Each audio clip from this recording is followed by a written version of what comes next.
ఆదికాండము 27వ అధ్యాయము. యాకోబు ఏసావు. యాకోబు ఈసాకు దీవెనలు పొందుట. ఈసాకు పండు ముసలి అయ్యెను, చూపు ఆననంతగా అతని కన్నులు మసగబడెను. అతడు బిడ్డా అని పెద్ద కొడుకు ఏసావును పిలిచెను. ఏసావు చిత్తము తండ్రి అనెను. ఈసాకు అతనితో, నాయనా వినుము, నేను కాటికి కాళ్ళు చాచుకొని ఉంటిని, ఎప్పుడు చావు వచ్చునో నాకు తెలియదు. నీ వేట పనిముట్లు, అమ్ముల పొది, విళ్ళు తీసుకొని అడవికి పోయి వేటాడి జింక మాంసము తీసుకొనిరా, దానిని నాకు రుచించినట్లుగా వండి వడ్డింపుము. నేను తృప్తిగా భుజించి నిన్ను దీవించి కన్ను మూసెదను అనెను. ఈసాకు తన కుమారుడు ఏసావుతో మాట్లాడినదంతయు రిబ్కా వినుచుండెను.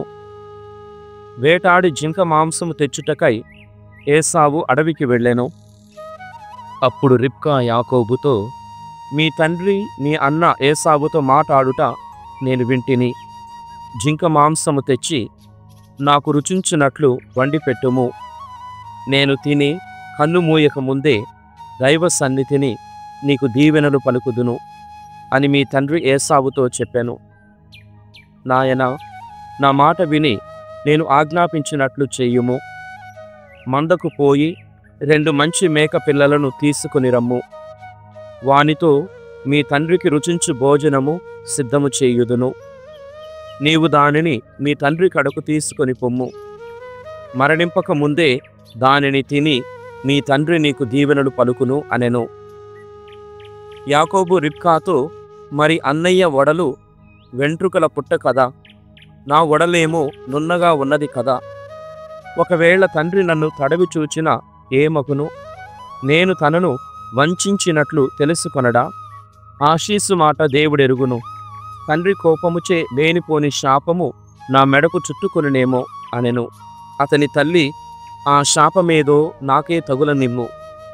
నీవు మాత్రము నేను చెప్పినట్లు చేయుము. పోయి మేక పిల్లలను తీసుకొనిరా అనెను. యాకోబు పోయి మేక పిల్లలను తెచ్చి తల్లికిచ్చెను. వానితో ఆమె అతని తండ్రికి రుచించు భోజనము తయారు చేసెను. పెద్ద కొడుకు ఏసావు కట్టుకొను మేలి ఉడుపులు ఇంటిలో తన దగ్గరనే ఉండుటచే రిబ్కా వానిని బయటికి తీసి ధరించుటకై చిన్న కొడుకునకు ఇచ్చెను. చంపిన మేక పిల్లల తోళ్లతో యాకోబు చేతులను నున్నని మెడను కప్పెను. తాను సిద్ధము చేసిన రుచికర మాంసమును రొట్టెను యాకోబు చేతికిచ్చెను. యాకోబు తండ్రి కడకు వచ్చి తండ్రి అని పిలిచెను. ఈసాకు, బిడ్డా ఎవరు నీవు అని అడిగెను. యాకోబు తండ్రితో, నేను ఏసావును, నీ పెద్ద కొడుకును.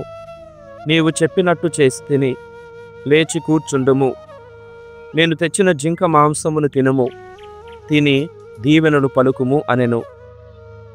అంతటా ఈసాకు, ఇంత తొందరగా మాంసము నీకెట్లు దొరికినది అని అడిగెను. దానికి యాకోబు, నీ దేవుడైన ప్రభువే దానిని నా యొద్దకు పంపెను అనెను. ఈసాకు యాకోబుతో, నాయనా దగ్గరకు రా, నిన్ను తడవి చూసి నీవు ఏసావో కావో తెలుసుకొందును అనెను. యాకోబు తండ్రి దగ్గరకు వెళ్ళెను. ఈసాకు అతనిని తడవి చూసెను. గొంతు యాకోబు గొంతు వలె ఉన్నది కాని చేతులు మాత్రము ఏసావు చేతులే అనెను. యాకోబు చేతులు కూడా ఏసావు చేతుల వలె వెంట్రుకలతో నిండి ఉండుటచే ఈసాకు అతనిని గుర్తుపట్టలేకపోయెను. కావున అతనిని దీవింపనించి, నీవు నిజముగా నా కుమారుడు ఏసావువేనా అని అడిగెను. దానికి యాకోబు, అవును, నేను ఏసావునే అనెను. అంతటా ఈసాకు, తిని దీవెనలు పలుకుదును. ఏది, నీవు తెచ్చిన జింక మాంసమును తీసుకొనిరా అనెను. యాకోబు ద్రాక్ష సారాయమును కూడా అందియగా తండ్రి త్రాగెను. అతడు యాకోబుతో, నాయనా దగ్గరకు వచ్చి నన్ను ముద్దు పెట్టుకొనుము అనెను. యాకోబు దగ్గరకు వచ్చి తండ్రిని ముద్దు పెట్టుకొనెను. ఈసాకు యాకోబు ధరించిన దుస్తులను వాసన చూచి అతనిని దీవించుచు ఇట్లు పలికెను, ఇదిగో నా కుమారుని సువాసన దేవుడు దీవించిన పొలము తావివలే ఉన్నది.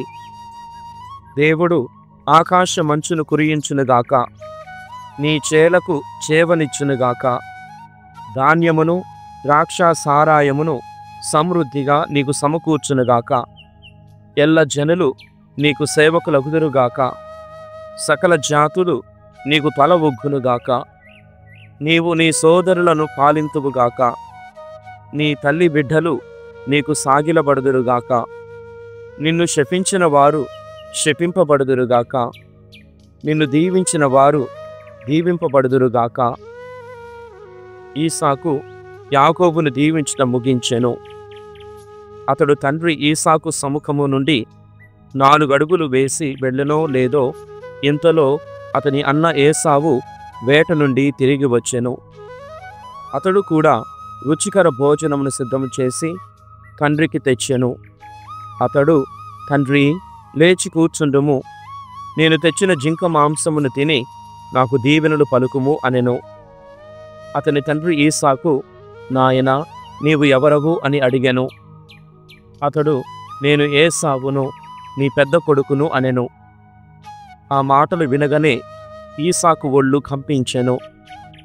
అతడు, అయినచో వేటాడి జింక మాంసమును తెచ్చిన వారు ఎవరు? నీవు రాకముందే దానినెల్లా తింటిని, తిని అతనిని దీవించి తిని, ఆ దీవెనకు ఇక తిరుగులేదు అనెను.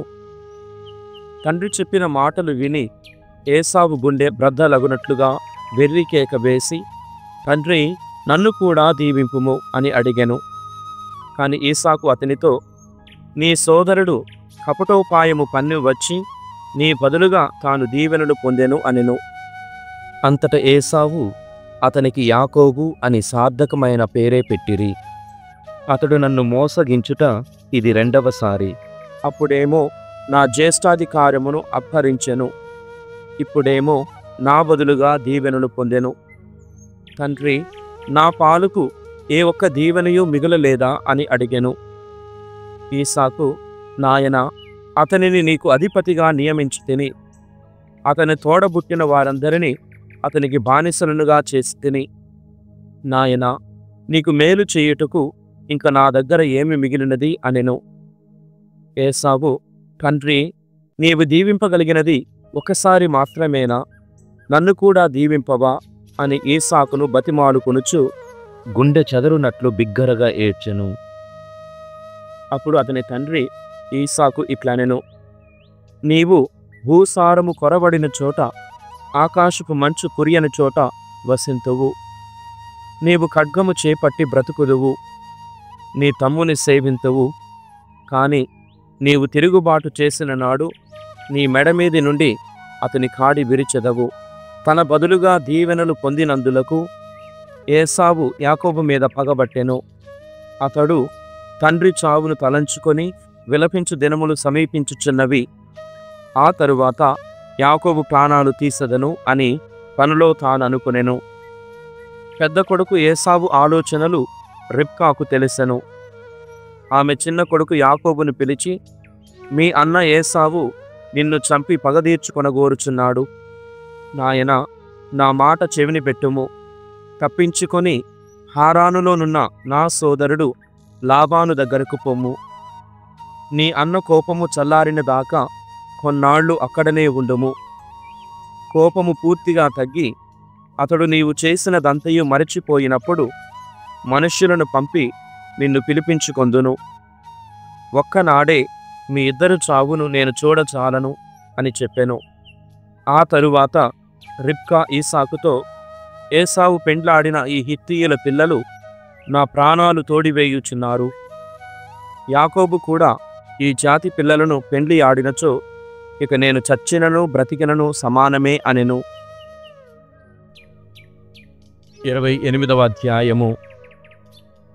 ఈసాకు యాకోబును లాబాను వద్దకు పంపుట. ఈసాకు యాకోబును పిలిపించి దీవించి అతనికి బుద్ధులు చెప్పుచు, ఈ కనానీయుల పిల్లలలో ఎవ్వతను పెండ్లాడకము. పద్దనారాములో ఉన్నవాడును నీకు మాతామహుడు బెతూవేలు ఇంటికి వెంటనే వెళ్ళుము. అక్కడ నీ మేనమామ లాబాను పిల్లలలో ఒక పిల్లను పెళ్లి చేసుకొనుము. సర్వశక్తిమంతుడగు దేవుడు నిన్ను దీవించి నీ ఇల్లు పదిండ్లు చేయును. అనేక జాతులుగా రూపొందునట్లు నీ సంతతిని విస్తరిల్ల చేయును. దేవుడు అబ్రహామును దీవించినట్లే నిన్ను నీ బిడ్డలను దీవించునుగాక. దేవుడు అబ్రహామునకు ప్రసాదించిన ఈ దేశము, నేడు నీవు పరదేశిగా బ్రతుకుచున్న ఈ దేశము నీ వశమగునుగాక అనెను. ఈ మాటలు చెప్పి ఈసాకు యాకోబును పద్దనారాములో ఉన్న లాబాను కడకు పంపెను. లాబాను అరమీయుడగు బెతూవేలు కుమారుడు, యాకోబునకు ఏసావునకు తల్లి అగు రిబ్కా సోదరుడు. ఏసావు తిరిగి పెండ్లి ఆడుట. ఈసాకు యాకోబును దీవించి పెండ్లి చేసుకొనుటకై పద్దనారామునకు పంపిననియు, దీవించినప్పుడు కనానీయుల పిల్లలను పెండ్లి ఆడవలదని హెచ్చరించననియు యాకోబు తల్లిదండ్రుల మాట తలదాల్చి పద్దనారాము వెళ్ళెననియు ఏసావునకు తెలుసెను.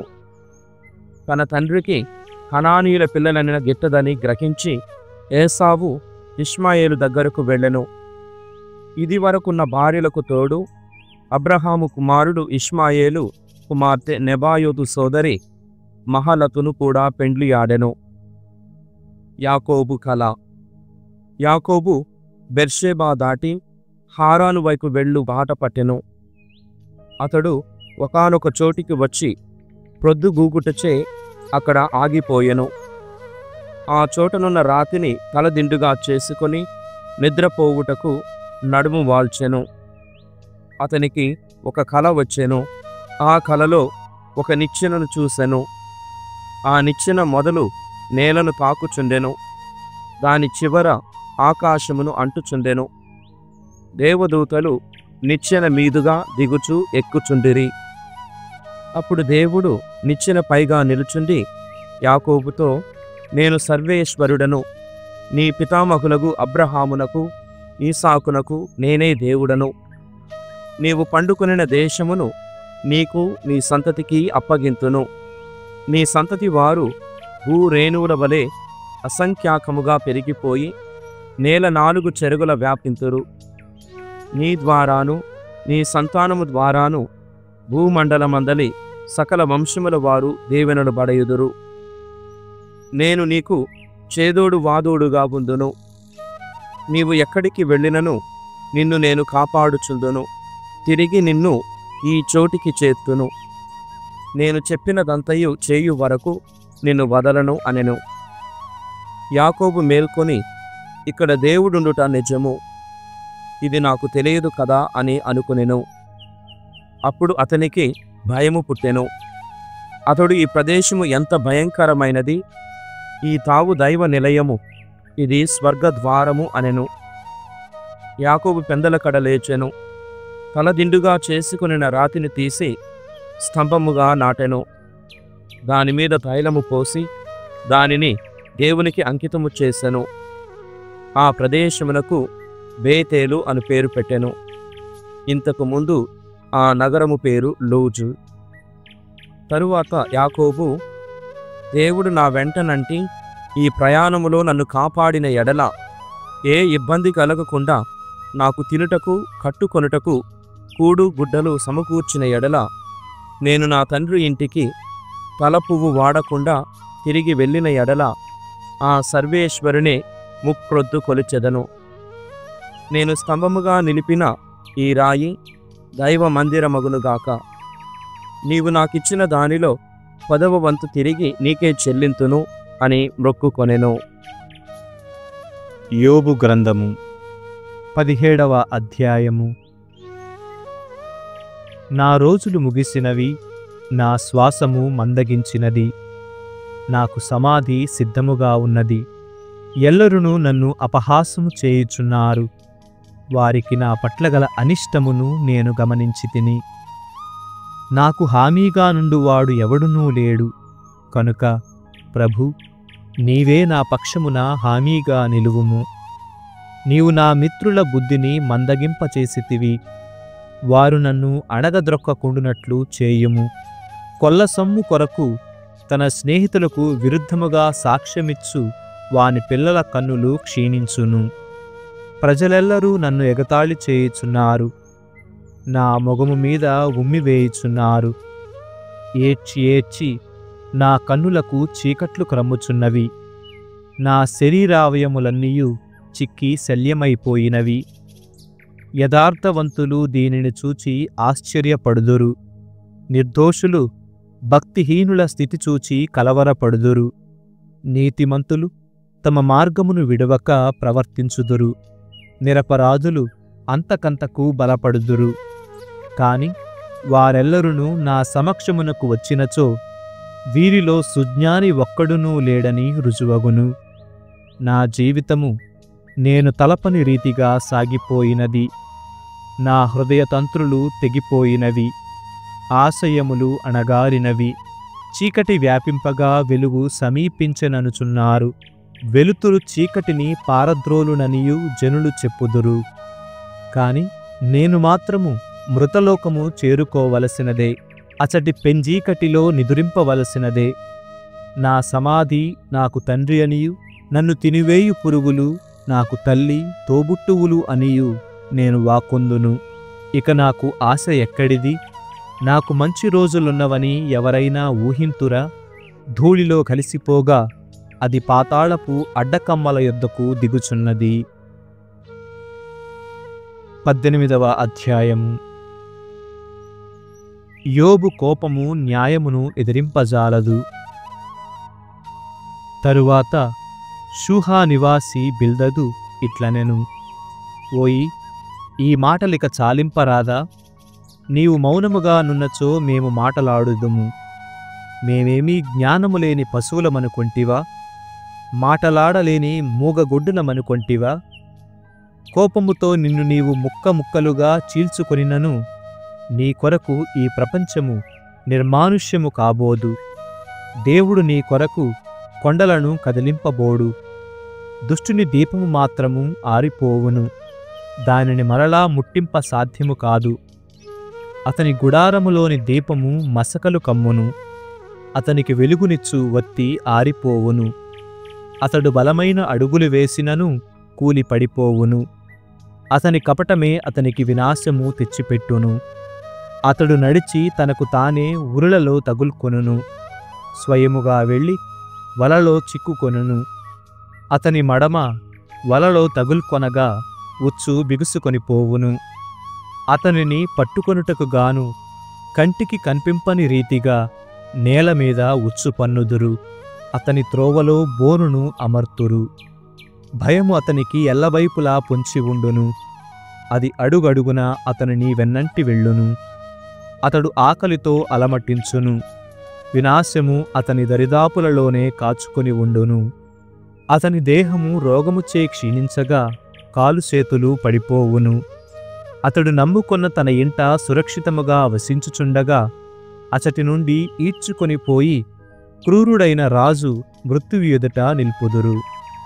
అతని ఇంటిని గంధకముతో శుద్ధి చేసిన పిమ్మట దానిలో అన్యులెవరైనా వసింతురు. అతని క్రింది వేళ్ళు ఎండిపోవును, పై కొమ్మలు వాడిపోవును. భూమి మీద అతని పేరు మాసిపోవును. ఆ మీదట అతని నామమెవరునూ స్మరింపరు. అతనిని వెలుగు నుండి చీకటిలోనికి నెట్టివేయుదురు, జీవవంతుల లోకము నుండి గెంటివేయుదురు. అతని సంతానము నిలువదు. అతని ఇంట అతని వారసులెవరునూ వసింపజాలరు. తూర్పు దేశీయులను పశ్చిమ దేశీయులను కూడా అతడి దుర్గతిని గూర్చి విని భయముతో కంపింతురు. దేవుని లక్ష్యము చేయని దురాత్ములిట్టి అధోగతి పాలగుదురు. సామెతల గ్రంథము 3వ అధ్యాయము. విజ్ఞానమును ఆర్జించు విధానము. కుమారా, నీవు నా ఉపదేశమును మరువకుము, నా ఆజ్ఞలను జాగ్రత్తగా పాటింపుము. నా చట్టములను చేకొందువేని దీర్ఘాయుష్మంతుడవగుదువు. శాంతి సౌఖ్యములతో అలరారుదువు. నీవు కరుణను విశ్వసనీయతను అలవరుచుకుము. వానిని దండల వలె నీ మెడలో తాల్పుము, నీ హృదయ ఫలకముపై రాసుకొనుము. ఇట్లు చేయుదువేని భగవంతునికిని నరులకు కూడా ప్రీతిపాత్రుడవగుదువు.